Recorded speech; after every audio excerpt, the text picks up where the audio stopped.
Bismillahirrahmanirrahim. Assalamualaikum warahmatullahi wabarakatuh.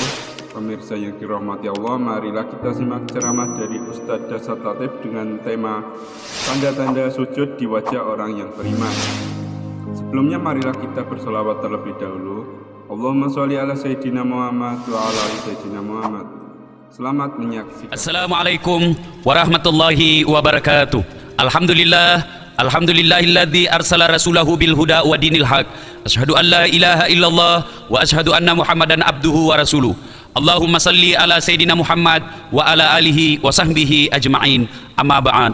Ma'asyiral muslimin muslimat, para pendengar suara Selebes yang insya Allah dimuliakan dan dirahmati oleh Allah Subhanahu wa taala. Kali ini kita akan melanjutkan pembicaraan kita tentang identitas umat Rasulullah Muhammad sallallahu alaihi wasallam. Dengan kata lain, tanda-tanda umat Islam. Menurut Al-Quran surah Al-Fat ayat 29, tanda yang kelima umat Islam adalah thimahum fi wujuhihim min asari sujud. Di muka mereka ada tanda-tanda atau bekas-bekas sujud.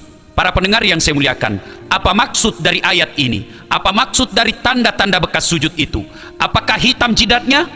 Tentu bukan itu, karena soal hitam di jidat sangat gampang dilakukan. Kalau mau hitam jidatnya gampang sekali.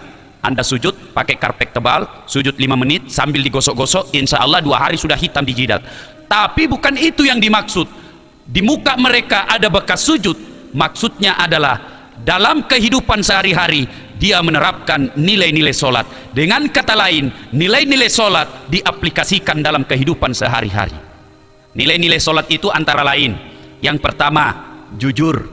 Kenapa dikatakan dalam sholat ada kejujuran? Coba lihat, kita sholat sendiri, ada yang lihat atau tidak, rakaat sholat tidak kita kurangi. Tidak ada orang sholat duhur karena tidak ada yang lihat, yang tadinya 4 dijadikan cuma 1. Ada yang lihat atau tidak, kita tidak pernah korupsi terhadap rakaat-rakaat sholat. Ini berarti bahwa orang yang sholat itu dalam kehidupan sehari-harinya dia berperilaku jujur. Yang kedua, nilai sholat bersih. Kenapa dikatakan orang yang sholat itu bersih? Karena sesungguhnya sholatnya orang-orang yang tidak bersih tidak akan sah. Karena salah satu syarat dari sahnya sholat kita bersih dari najis. Artinya orang yang ingin mendirikan sholat harus membersihkan dirinya dari hadas kecil dan hadas besar. Ini berarti bahwa orang yang mendirikan sholat itu dalam kehidupan sehari-hari tidak akan rantasa. Orang yang sholat pandai memelihara lingkungan yang bersih. Dia akan menjadi masyarakat yang sadar akan kebersihan lingkungannya. Para pendengar yang saya muliakan, yang ketiga, nilai-nilai sholat, disiplin. Kenapa orang yang sholat itu disiplin? Karena orang yang sholat itu akan menjaga waktu-waktu sholat. Berkaitan dengan ini, Nabi pernah menegaskan, sebaik-baik ibadah di antara kalian adalah sholat tepat pada waktunya. Ini juga berarti bahwa pegawai kantor yang mendirikan sholat dengan baik tidak akan korupsi waktu. Mereka akan datang ke kantor tepat pada waktunya dan akan pulang kerja juga tepat pada waktunya. Umat Islam yang baik berarti mereka tidak akan korupsi waktu dalam pekerjaannya.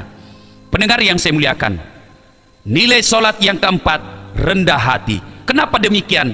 Coba lihat, dalam kehidupan sehari-hari, anggota tubuh yang paling mulia adalah kepala.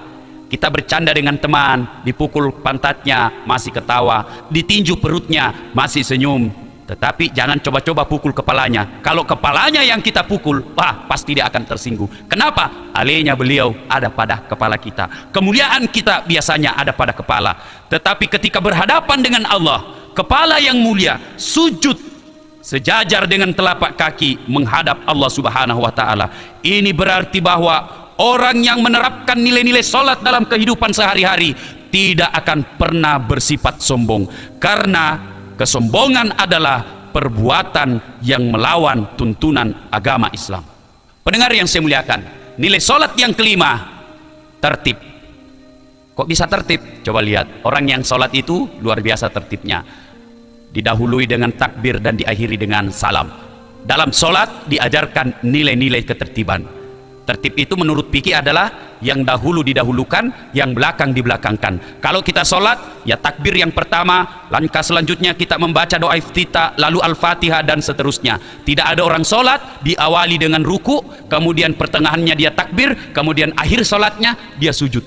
Tentu tidak seperti itu. Ini berarti bahwa orang yang menerapkan nilai-nilai solat dalam kehidupannya mudah diatur. Orang yang menerapkan nilai-nilai solat dalam kehidupan sehari-hari, dia akan tertib. Tidak akan menjadi warga kota yang susah diatur. Justru menjadi warga kota yang tertib, gampang diatur, dan tidak menjadi biang kerok dalam ketertiban kota ini. Pendengar yang saya hormati, agama Islam adalah sebuah kafilah yang sangat besar, yang dipimpin oleh manusia pilihan, yang dipimpin oleh manusia yang selalu digandengkan namanya dengan Allah, yaitu Muhammad sallallahu alaihi wasallam. Sehingga masuk di dalam kafilah tersebut menjadi kehormatan tersendiri, menjadi kemuliaan tersendiri. Tetapi untuk menjadi kafilah tersebut tentulah tidak gampang. Harus ada identitas, harus ada ciri yang kita miliki. Analogi sederhananya, apabila ada seorang pejabat yang datang melakukan kunjungan kerja di daerah tertentu, tentu menjadi rombongan pejabat tersebut sangatlah menjadi kebanggaan tersendiri. Tetapi untuk menjadi rombongan pejabat tersebut haruslah memiliki identitas, harus memiliki ID card. Demikian juga dengan Islam. Menjadi kafilah Islam adalah kebanggaan dan kenikmatan tersendiri, tetapi harus memiliki identitas untuk menjadi kafilahnya. Dan identitas itu telah dijelaskan oleh Allah Subhanahu wa taala dalam surah Al-Fath 29. Yang pertama, harus tegas kepada kekafiran, harus tegas kepada orang-orang kafir. Yang kedua, kasih sayang kepada sesama mereka. Yang ketiga, mereka ruku dan sujud dalam arti mendirikan sholat 5 waktu. Dan yang keempat, mencari karunia yang diridai oleh Allah Subhanahu wa taala. Dan yang kelima, mereka mengaplikasikan nilai-nilai sholat dalam kehidupan sehari-hari. Pendengar yang saya hormati, di yaumil akhir nanti, ketika di hadapan Qadir Rabbul Jalil, ada di antara kita yang dipanggil menghadap kepada Allah. Kamu mengaku Islam? Iya ya Allah, saya Islam, saya umatnya Nabiullah Muhammad sallallahu alaihi wasallam. Allah berkata kepadanya, mana ciri-cirimu, mana identitasmu? Ya Allah, identitasku baru 2, ciri yang lain tidak dimiliki. Kalau begitu kau belum sempurna keislamanmu. Untuk menyempurnakannya kau harus dicuci terlebih dahulu, dan tempat penyuciannya adalah neraka di akhirat kelak. Para pendengar yang saya muliakan, apabila ada di antara kita yang identitasnya belumlah mencukupi, maka segeralah untuk mencukupinya sebelum ajal menjemput kita. Semoga Allah Subhanahu wa taala memberikan kesanggupan dan kemampuan bagi kita semua untuk melengkapi ciri dan identitas keislaman kita.